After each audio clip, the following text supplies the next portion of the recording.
It happened at 10:34 p.m. on a suffocating Tuesday night in mid-July. The kind of night where the heat sticks to your skin and the air feels heavy with unspoken truths. The air conditioner had given up hours ago, but it wasn't just the heat making it hard to breathe. It was her blood, Marlene's blood, still warm and slick on my hands, dripping onto the floor like a twisted metronome ticking down the seconds of my life. The knock on the door came again, louder this time. "Ethan." Emily's voice pierced through the oppressive stillness, filled with a mix of concern and irritation. "What's going on? Open the damn door." The body at my feet wasn't going anywhere. Marlene's lifeless eyes stared up at the cracked ceiling of our kitchen, her blood seeping into the grout between the tiles. Her designer blouse was torn, and the strap of her bra dangled from one arm like some grotesque afterthought. She looked like she might smirk at me again, the way she always did when she thought she'd won. But she wasn't smirking now. The knife lay where I dropped it, its blade glinting under the fluorescent light. I could still see the red streaks of her fingerprints smeared along the handle where she'd grabbed it in desperation, trying to defend herself. "Ethan, I forgot my keys. What the hell are you doing in there?" Emily pounded harder. My wife was just on the other side of that door, inches away from discovering the ruin of my life. The weight of it all pressed down on me. Months of lies, sneaking around, Marlene's endless demands and threats. And now this. "Just give me a minute," I shouted, my voice cracking. I grabbed the kitchen towel and crouched over Marlene's body, pressing it against the wound in her chest like some pathetic attempt at CPR, as if I could patch her up and send her out the back door before Emily saw anything. The memory of the last 40 minutes played on a loop in my head, a dizzying montage of rage, lust, and regret. It had started with a text at 9:47 p.m. I was on the couch, half watching some mindless show and sipping a whiskey I didn't need, when Marlene's name lit up my phone. "Marlene, I'm outside. Open the door." My stomach clenched. Emily had flown out that morning for a 2-day work conference, so I should have known Marlene would show up uninvited. She always had a sixth sense for opportunity, like a shark smelling blood in the water. When I opened the door, she wasted no time, pushing past me with that smug confidence that had always been her weapon of choice. She tossed her purse onto the counter and turned to face me, her lips curling into a grin that made my stomach churn. "Miss me?" she purred, unbuttoning the top of her blouse as if it were a routine greeting. "Marlene, I told you." Yeah, she interrupted, stepping closer. "You're done with me. You've moved on, blah, blah, blah." She rolled her eyes and placed a manicured hand on my chest. "Spare me the speech. We both know you're lying." She wasn't wrong. There was a time when I'd thrived on the thrill of her visits. Marlene was raw and vulgar in a way Emily could never be. She didn't care about rules or consequences. She'd laugh in my face and strip down to nothing in the middle of the kitchen, daring me to resist her. But tonight, something was different. There was an edge to her, a kind of desperate anger I hadn't seen before. "I'm not playing games, Marlene," I said, stepping back. "Neither am I." She reached into her purse and pulled out a manila envelope, slapping it onto the counter. "Open it." "What is this?" "Proof," she said, her voice venomous. I hesitated, then ripped it open. My hands trembled as I pulled out a stack of photos, grainy but unmistakable. Me and Marlene, tangled together in my car, on the couch, even in my own damn bed. My stomach dropped. How did you?" "It doesn't matter how," she snapped. "What matters is what I'm going to do with them." The room spun as the weight of her words settled over me. "You can't be serious." "Oh, I'm dead serious," she said, stepping closer. "Your wife deserves to know what kind of man she married. Unless, of course, you'd rather make it worth my while to stay quiet." She leaned in, her breath hot against my ear.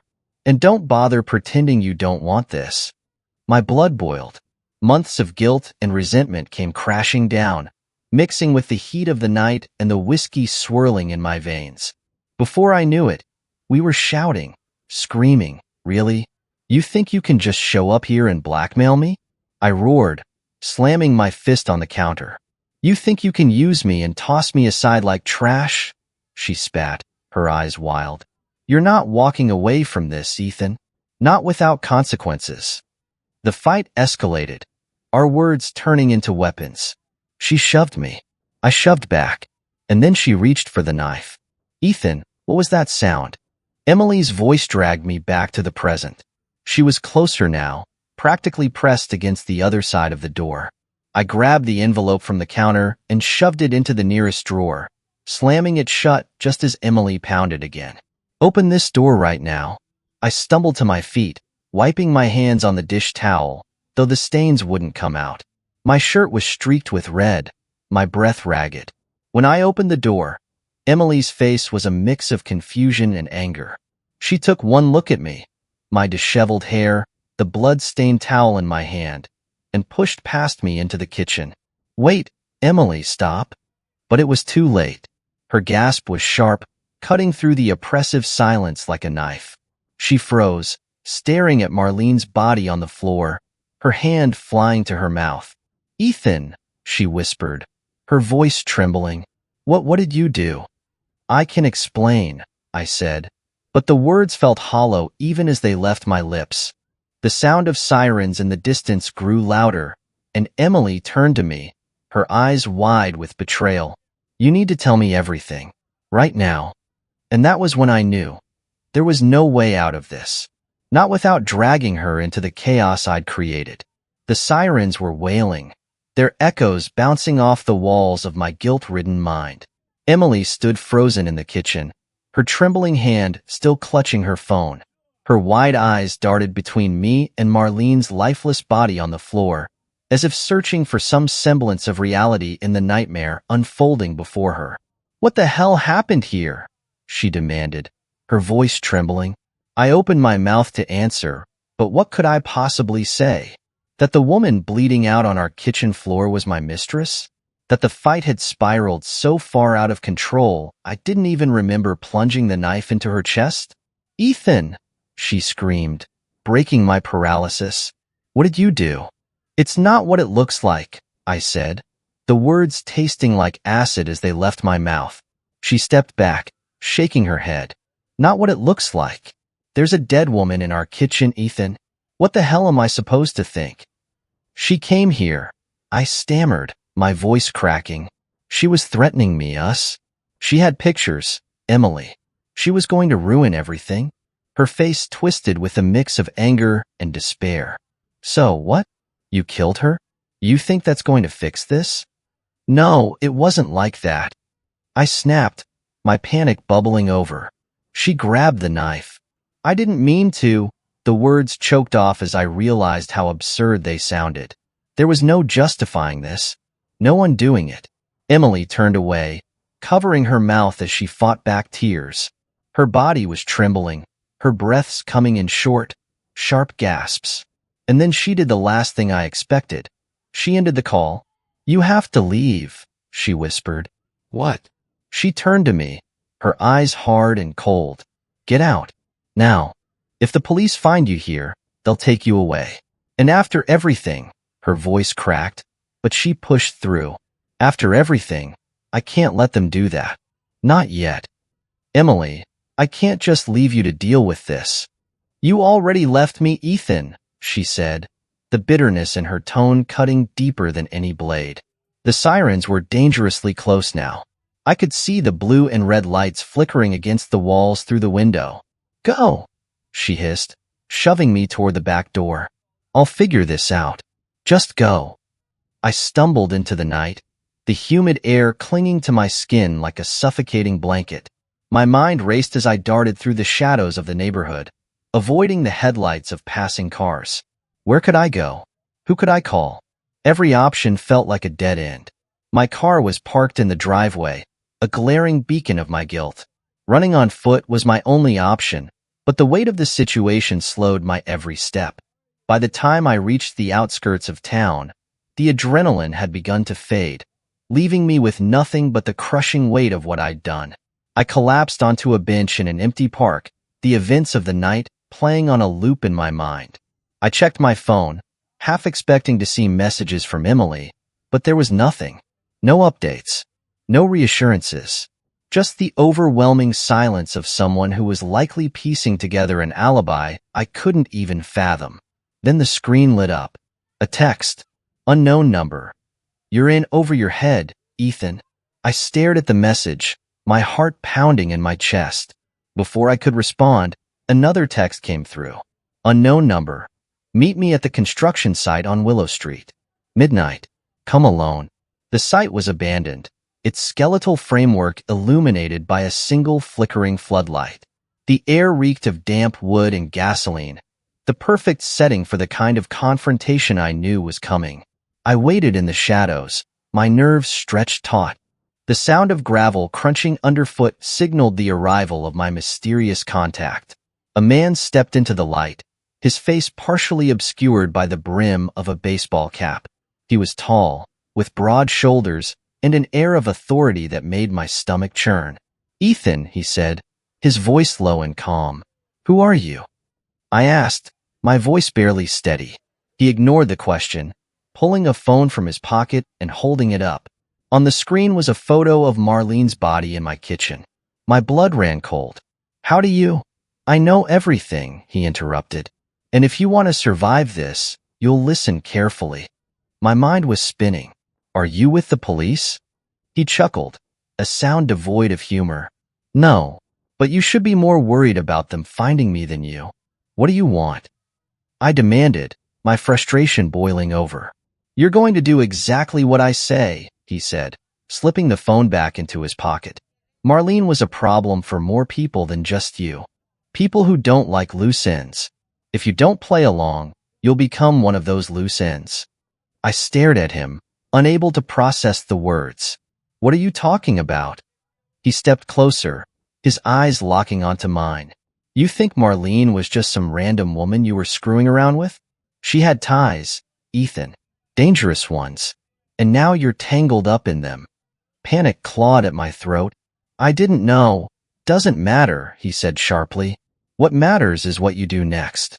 Clean up this mess, or they'll clean it up for you. And trust me, you don't want that."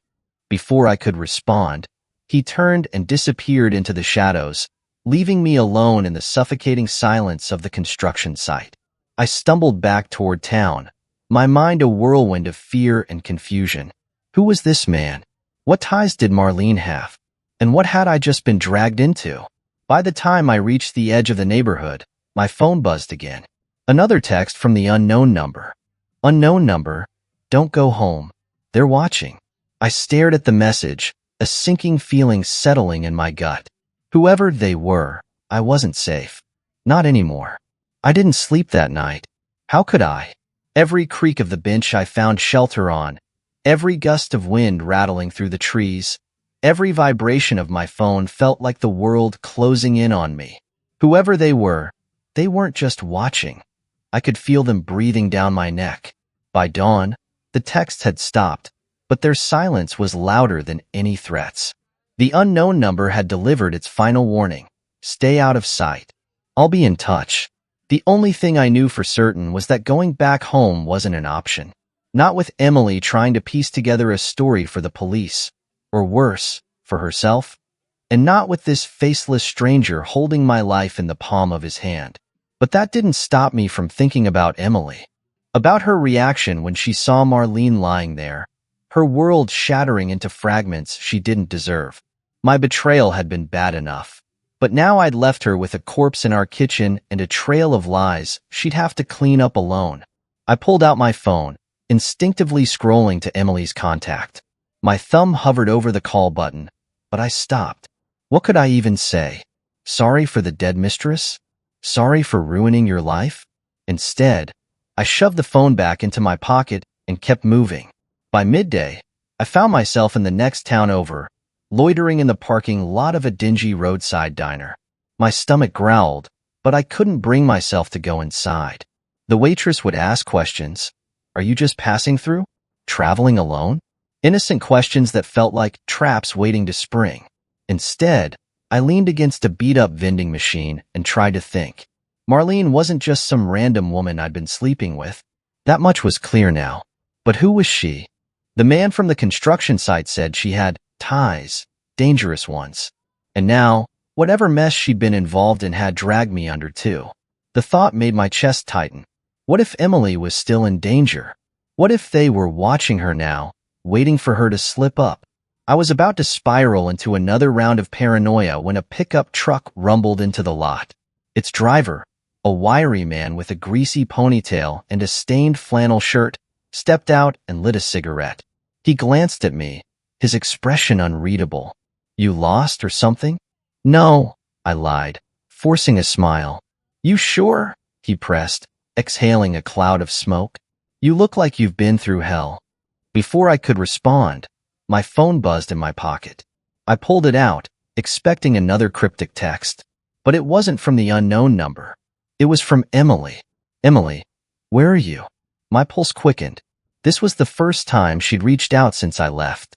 My thumbs hovered over the screen, debating whether to reply, when another text came through. "Emily, they're asking questions about you." I felt the blood drain from my face. Who were they? The police? Or the shadowy figures the man at the construction site had warned me about? "You good there, buddy?" the man with the cigarette asked, eyeing me suspiciously. "Yeah," I said quickly, shoving my phone back into my pocket. "Just tired." He shrugged and walked into the diner, leaving me alone again. By the time night fell, I'd made my way to a motel on the edge of town. It was the kind of place where no one asked for ID as long as you paid cash. I handed over a crumpled wad of bills to the bored-looking clerk and took the key to room 12. The room was as depressing as I'd expected. A sagging bed, peeling wallpaper, and a faint smell of mildew. But it was a place to lay low, and that was all I needed. I locked the door, drew the curtains, and sat on the edge of the bed, staring at my phone. My finger hovered over Emily's name again. I needed to know what she meant by questions. But before I could dial, the phone buzzed. "Unknown number. Check the news. Channel 6. A chill ran down my spine. I fumbled with the motel's ancient TV, finally managing to tune it to the right station. The screen flickered to life, showing a clean-cut anchor delivering the evening news. The victim has been identified as Marlene Bishop, a local businesswoman. Police are treating the death as a homicide and are urging anyone with information to come forward. My chest tightened as they showed a photo of Marlene, smiling, alive, completely different from the bloodied figure on my kitchen floor. And in a shocking twist, the anchor continued. Sources close to the investigation suggest the victim may have had connections to organized crime. Police are looking into possible ties to a recent string of extortion and blackmail cases. My stomach dropped. Organized crime? Extortion? Marlene had been blackmailing me. Sure, but I'd never imagined she was part of something bigger. The anchor's next words made my blood run cold. Authorities are also seeking to question the homeowner, Ethan Parker, who is currently considered a person of interest. Parker is believed to be on the run, and police are urging him to come forward. My face stared back at me from the screen, a grainy driver's license photo that made me look even guiltier than I already felt. I turned off the TV and sank back onto the bed, my mind racing. They knew. The police, the media, whoever they were, they all knew.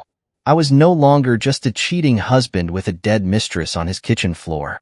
I was a fugitive, a pawn in a game I didn't understand. And as I stared at the cracked ceiling of the motel room, one thing became painfully clear. I was running out of time. The next morning, the text started again. Unknown number.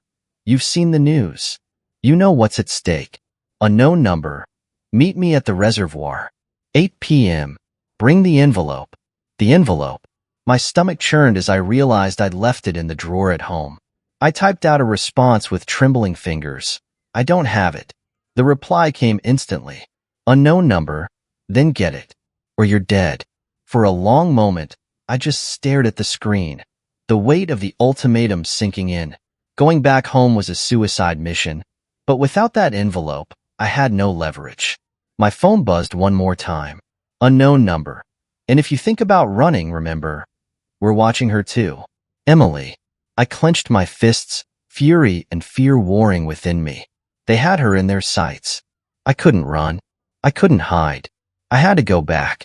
The drive back to the house felt like a funeral procession. The beat-up car I'd stolen from the motel parking lot rattled with every bump in the road, a grim reminder of how little control I had left. Each mile brought me closer to the scene of my greatest failure, and closer to the people who could turn my life into ash. The sun dipped below the horizon as I parked 2 blocks away. My house sat in the distance, its silhouette stark against the dusky sky. From where I stood, it looked the same as always. Ordinary. Safe. A perfect lie.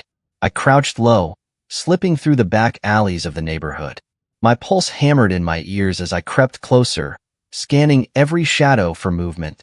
Whoever they were, I had no doubt they were watching. When I finally reached the yard, I pressed myself against the side of the house and peered through the kitchen window. The scene inside was both familiar and horrifying. The faint outline of the bloodstain on the tiles, now partially scrubbed away. The drawer where I'd hidden the envelope still slightly ajar.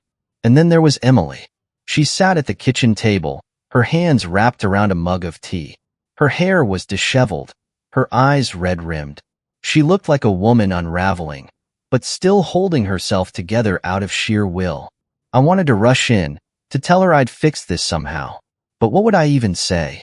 That I dragged her into something far bigger and darker than either of us could handle? That her life was in danger because of my mistakes? The sound of tires crunching on gravel snapped me out of my thoughts. I ducked behind the bushes as a sleek black car pulled into the driveway. 2 men stepped out. They were both dressed in dark suits, their movements precise and deliberate. One was tall and broad-shouldered, his face set in a permanent scowl. The other was shorter, with sharp features and a cold smile that made my skin crawl. They didn't knock. They just walked in. I crept around to the side of the house, positioning myself beneath the living room window. I could hear their voices, low and controlled, like predators circling their prey. "Mrs. Parker," the taller man said. His tone was polite, but there was an undercurrent of menace. "We're here to talk about your husband." Emily's voice wavered. "I already told the police everything I know." The shorter man chuckled. "Oh, we're not with the police. We're just concerned parties. Your husband owes us something. Something very important." "I don't know where he is," Emily said, her voice growing firmer. "That's unfortunate," the taller man said. "Because if you can't help us, we'll have to assume you're hiding him. And that could make things messy." I clenched my fists, rage bubbling to the surface. These men weren't just here for information. They were here to make a point. The sound of a chair scraping across the floor told me Emily was standing up to them. "I think you should leave," she said. "Now." The shorter man laughed again, the sound like nails on a chalkboard. "Oh, Mrs. Parker, you don't seem to understand the situation. We're not asking." I couldn't take it anymore. I slipped around to the back door, pulling it open as quietly as I could. My heart raced as I moved through the darkened hallway, my steps careful and deliberate. When I reached the kitchen, I saw them. The taller man had his back to me, while the shorter one leaned across the table, his face inches from Emily's. "Last chance," he said. "Where is Ethan?" Emily's hand moved toward her phone, but the taller man grabbed her wrist, twisting it just enough to make her gasp. "Let her go," I said, stepping into the room. All 3 of them turned to look at me. Emily's eyes widened, a mixture of relief and horror flooding her face. "Ethan," she whispered. The shorter man straightened up, his smile growing wider. Well, look who decided to join us." The taller man released Emily's wrist and turned to face me. His expression was stone cold, his eyes scanning me like a predator sizing up its prey. "You've been causing us a lot of trouble," he said. I ignored him, my focus on Emily. "Are you okay?" She nodded shakily, cradling her wrist. "What are you doing here?" "I came to fix this," I said, though the words felt hollow even as I said them. The shorter man chuckled, drawing my attention back to him. "Fix this? Oh, Ethan, you're way past that point." He gestured to the taller man, who reached into his jacket and pulled out a gun. My breath caught in my throat. You have something that belongs to us, the shorter man said, his tone suddenly icy. The envelope. Where is it? It's in the drawer, I said quickly, nodding toward the kitchen counter. The taller man moved to retrieve it, his gun still trained on me. He opened the drawer and pulled out the envelope, flipping through its contents. Is it all there? The shorter man asked. The taller man nodded. Looks like it. Good. The shorter man turned back to me, his smile fading. Now, let's talk about what happens next. I didn't get the chance to respond. Emily, who had been sitting silently throughout the exchange, suddenly lunged forward, grabbing the kettle from the table and hurling its contents at the shorter man. He screamed as the scalding water hit him, stumbling back and clutching his face. Before the taller man could react, I lunged at him, grabbing his arm and forcing the gun down. It went off, the sound deafening in the small kitchen. The next few seconds were a blur of chaos. Emily grabbed a chair and swung it at the taller man, knocking him off balance. I wrestled the gun from his hand and pointed it at both of them, my hands shaking. Get out, I growled. The shorter man, still clutching his burned face, glared at me. This isn't over. Get out. They backed toward the door, their movements slow and deliberate. The shorter man paused in the doorway, his cold smile returning despite the burn marks on his face. You've made a big mistake, Ethan, he said. We'll be in touch. And then they were gone. Emily turned to me, her chest heaving with adrenaline. What the hell just happened? She demanded. I didn't have an answer. All I knew was that the unforgiving door had been opened, and there was no closing it now. The silence that followed their departure felt as fragile as glass. Emily and I stood in the kitchen, the acrid scent of gunpowder lingering in the air. My heart was still racing, and my hands trembled as I set the gun down on the counter, its cold weight a reminder of how close we'd come to losing everything, or maybe just sealing the inevitable. Emily broke the silence first. Start talking, she said, her voice low and raw. What was in that envelope? Who were those men? And why the hell did they almost kill us? I couldn't look her in the eye. It's not that simple. Not that simple? She let out a bitter laugh. Ethan, I just burned some psycho's face with boiling water and watched you wrestle a gun away from his friend. Nothing about this is simple. I exhaled shakily, running a hand through my hair. Marlene, she wasn't just blackmailing me. She was involved in something bigger. I don't know all the details, but those men, they were part of it. And now they think I am too. Emily stared at me, her expression a mixture of anger and disbelief. So you're telling me that your affair didn't just destroy our marriage. It dragged us into some kind of criminal conspiracy? I flinched at her words, but I couldn't deny them. I didn't know, Emily. I didn't know who Marlene really was. Stop, she interrupted, her voice breaking. Just stop. She turned away, bracing herself against the counter. I could see her shoulders shaking, the weight of everything crashing down on her. For a moment, I thought she might walk away, but instead, she turned back to me, her eyes blazing with fury. What now, Ethan?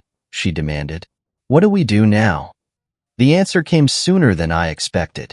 My phone buzzed on the counter, its harsh vibration cutting through the tense silence. I glanced at the screen, my stomach knotting when I saw the familiar number. Unknown number. It's not over. The game isn't finished until we say it is. Emily saw the message too, her face going pale. Who is that? The same person who's been controlling this from the start, I said, my voice hollow. Before she could respond, another text came through. Unknown number. You've got 24 hours to fix this. Bring what we need to the docks. Midnight. No police, or you both die. The docks? Emily asked, her voice trembling. It's probably where they operate from, I said, my mind racing. Someplace isolated where they can tie up loose ends. Her eyes widened. Loose ends? Ethan, this isn't just about you anymore. If they think I'm a liability, they won't touch you, I said quickly, though the conviction in my voice felt paper thin. Emily shook her head, pacing the length of the kitchen. We can't do this alone. We need help. We need the police. No, I said sharply. You heard them. If we bring the cops into this, we're both dead. She stopped pacing and glared at me. So what's your plan, Ethan? Just walk into their trap and hope for the best? I didn't have an answer. The hours leading up to midnight were a blur of preparation and panic. I sifted through everything I could remember about the envelope's contents, photographs, documents, cryptic names and numbers I didn't understand. Whatever Marlene had been involved in, it was big enough to make these men desperate to retrieve it. Emily insisted on coming with me, despite my protests. If we're going down together, she said, her jaw set in defiance. We arrived at the docks just before midnight. The air was thick with the smell of salt and decay, the distant hum of machinery echoing through the still night. A single floodlight illuminated the meeting point, a rusted shipping container near the water's edge. They're not here yet, Emily whispered, her voice tense. They will be, I said, clutching the envelope tightly. Moments later, headlights cut through the darkness. A black SUV rolled to a stop, and the two men from before stepped out, joined by a third figure. This man was older, with an air of authority that made the other two seem like amateurs. He approached us slowly, his piercing gaze locking onto mine. Mr. Parker, he said, his voice calm but deadly. I trust you have what we're looking for. I held up the envelope. It's all here. Good, he said, nodding to the taller man. The man stepped forward and took the envelope, flipping through its contents. After a moment, he nodded. Looks like everything's accounted for, the older man said, his lips curling into a cold smile. You've done well, Mr. Parker. I exhaled, the tension in my chest easing slightly. So, we're done?